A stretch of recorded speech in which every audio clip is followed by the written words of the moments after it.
नमस्कार, मैं हूँ प्रतिभा चंद्रन और इस वर्ष पुणे में 5वां जो एईडी यानी एशिया इकोनॉमिक डायलॉग होने जा रहा है, उस पर हम बात करने वाले हैं जो भारत के चीन और पाकिस्तान में भी राजदूत रह चुके हैं, एम्बेसडर रह चुके हैं, वो गौतम बंबावाले जी से।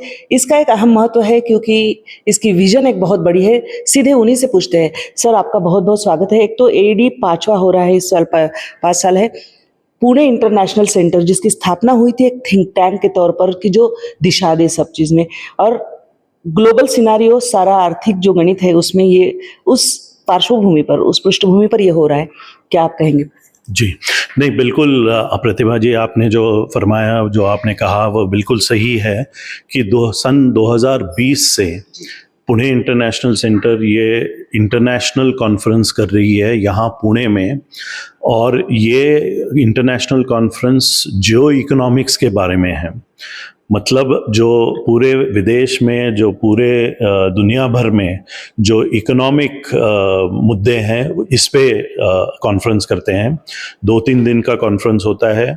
इसमें भारत के जो विदेश मंत्रालय है वह एक सहभागी होती हैं, और उसके अलावा हम देश विदेश से लोगों को बुलाते हैं और वह शामिल होते हैं यहाँ पे। तो इस साल 6ठी बार हम कर रहे हैं ये जो एशिया इकोनॉमिक डायलॉग है। लेकिन आप ये ज़रूर मैं बताना चाहूँगा आपके दर्शकों को कि ये इंटरनेशनल कॉन्फ्रेंस होती है, सिर्फ एशिया की कॉन्फ्रेंस नहीं होती है। और इस साल भी बहुत सारे स्पीकर्स आ रहे हैं जो साउथ अफ्रीका से है, इजिप्ट से है, ऑस्ट्रेलिया से है, यूएस से है। तो पूरी दुनिया भर से स्पीकर्स आते हैं, और यहाँ पुणे में ये 2-2.5 दिन के लिए कॉन्फ्रेंस हम करते हैं हर फरवरी के महीने में। तो ये इस बार हम 6ठी कॉन्फ्रेंस कर रहे हैं।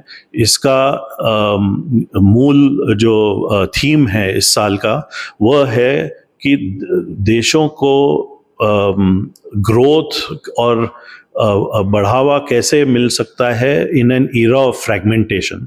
क्योंकि आजकल के दुनिया भर में आप जानते हैं 2 लड़ाइयाँ चल रही है, यूक्रेन और रशिया के बीच में, यहाँ मिडल ईस्ट में इजराइल और हमास के बीच में। यूएसए में नए प्रेसिडेंट ट्रंप आ गए हैं फिर से। तो ऐसे दुनिया भर में देशों को क्या करना चाहिए ताकि वह अपने इकोनॉमिक ग्रोथ को आगे बढ़ा सकते हैं। मैंने देखा कि ये भले ही नाम एशियन हो लेकिन ग्लोबल जैसे है, लेकिन ग्लोबल सिनारियो अब बहुत बदल रहा है, आर्थिक स्तर पर भी बदल रहा है, जिसमें भारत जहां 5वें स्थान से 3रे स्थान पर जाने की कोशिश कर रहा है। कितना विचार इसमें हुआ? क्योंकि मैंने देखा कि ये MES यानी विदेश मंत्रालय हमारा आयोजित करता है, इस बहुत बड़ा उसका सहभाग होता है, सहयोग होता है। जयशंकर साहब को भी हमने इस कॉन्फ्रेंस में सुना था जी। तो इस बार उस लिहाज से इंडस्ट्री को साथ में लाना और काफी सारे जो इंटरेस्टेड पार्टीज हो, इंटरेस्टेड देश हो, उनको साथ में लाना, इसको लेकर क्या पहल इसमें कर जाए? नहीं, बिल्कुल आपने जो कहा वो बिल्कुल सही है कि इस मंच पे जो हमारा एशिया इकोनॉमिक डायलॉग का मंच है पुणे में, उस पे हम इंडस्ट्री के लोगों को, गवर्नमेंट के लोगों को और उसके अलावा एकेडेमिया, मतलब जो एजुकेशन इंस्टीट्यूशंस वगैरह, थिंक टैंक्स जो होते हैं, उनके इन लोगों को इकट्ठा लाने की हम कोशिश करते हैं। तो ये हम इस बार 6ठी बार हम कर रहे हैं। हमारा लक्ष्य जो है वो ये है कि अगले कुछ सालों में, अगले 4-5 सालों में, 10 सालों में हमको ये जो एशिया इकोनॉमिक डायलॉग पुणे में होता है, और पुणे शहर को हम डेवॉस ऑफ द ईस्ट बनाना चाहते हैं। जैसे कि स्विट्ज़रलैंड में डेवॉस शहर जो है वह पिछले कुछ 40-50 साल में बड़ा मशहूर होता है, क्योंकि हर जनवरी में वहाँ पे एक ऐसा ही कॉन्फ्रेंस होता है जहाँ पे गवर्नमेंट के लोग आते हैं, गवर्नमेंट के मिनिस्टर्स आते हैं, महाराष्ट्र से भी लोग जाते हैं इसमें, और बिजनेस वाले भी आते हैं। तो हमारा लक्ष्य ये है कि अगले कुछ सालों में पुणे के ये एशिया इकोनॉमिक डायलॉग को हम डेवॉस ऑफ द ईस्ट बनाना चाहते हैं। तो ये हमारा लॉन्ग टर्म यानी आगे के कुछ सालों के लिए लक्ष्य है। यहाँ पर देखा मैंने कि एक वैचारिक आदान प्रदान होता है, काफ़ी सारे डेलीगेट्स जो होते हैं अलग अलग देशों से आते हैं। इसके अलावा क्या आगे चल के आप ये देखते हो कि इसका आउटकम एक ये भी हो, जैसे देवास का आपने मेंशन किया, जिक्र किया कि यहाँ पर कई सारे एमओयूज हो, एक दोनों देशों के बीच में कुछ सहयोग के करार हो और जिसका फायदा भारत को भी हो, अन्य देशों को भी हो? बिल्कुल, ये अभी तो होता नहीं है, ये मैं मान्य करता हूँ। मैं साफ साफ आपको बताता हूँ कि अभी तक तो ये हुआ नहीं है, लेकिन आगे चलते हुए आगे जो हमारा लक्ष्य है वो यही है कि देवास में जो काम होता है वैसे ही हम यहाँ पुणे में करना चाहते हैं। लेकिन मैं ये आपको बताना चाहूँगा कि इस साल भी हमने जो इंडियन इंडस्ट्री के बड़े बड़े महान लोगों को भी बुलाया है, जैसे कि किरण मजुमदार शॉ मैडम जो बायोकॉन की इंचार्ज हैं, जो बायोकॉन की ओनर हैं, वो आ रही है और वो यहाँ पे हमारे साथ होंगी। पुणे के बजाज फाइनेंस के जो संजीव बजाज साहब हैं वो भी आएंगे।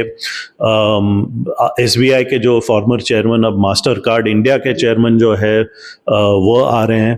तो एकेडेमिया के साथ साथ बिजनेस के बहुत सारे लोग आएंगे और गवर्नमेंट के भी लोग आएंगे, जैसे कि आपने भी अभी बताया आपके दर्शकों को कि पीयूष गोयल साहब आ रहे हैं। इसके अलावा जो हमारे ministry of small medium enterprises हैं उनके इसके सेक्रेटरी साहब आ रहे हैं। विदेश मंत्रालय से जो secretary in-charge of economic relations है वो आ रहे हैं। तो गवर्नमेंट ऑफ इंडिया भी इसमें काफ़ी शामिल है। लेकिन आगे चलते हुए आपकी बात बिल्कुल सही है कि हम फॉरेन गवर्नमेंट्स को भी बुलाना चाहेंगे और फॉरेन इंडस्ट्री को भी बुलाना चाहेंगे। तो वो एक लक्ष्य है जो आगे के कुछ सालों में हम उसको लक्ष्य मान के हम चल रहे हैं। तो PIC यानी पुणे इंटरनेशनल सेंटर, मैं आपको बता दूं कि छोटे से स्तर पर शुरू हुआ था।